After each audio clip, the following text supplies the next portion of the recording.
पुढची बातमी संभाजीनगर दरोडा प्रकरणामध्ये मोठी अपडेट हाती येते।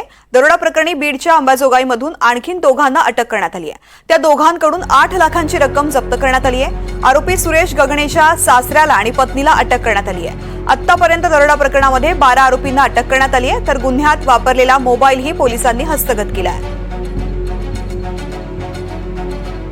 संतोष लड्डा यांच्या घरी जो दरोडा पडला होता त्या दरोड्याच्या तपासामध्ये आणखीन 2 आरोपी आम्ही अटक केले आहेत। सुरेश गंगणे याची पत्नी बबिता आणि त्याचा सासरा भारत कांबळे यांच्याकडून आम्ही 8 लाख रुपये रिकव्हर पण केले आहेत। त्यांना या गुन्ह्यामध्ये अटक केलेली आहे।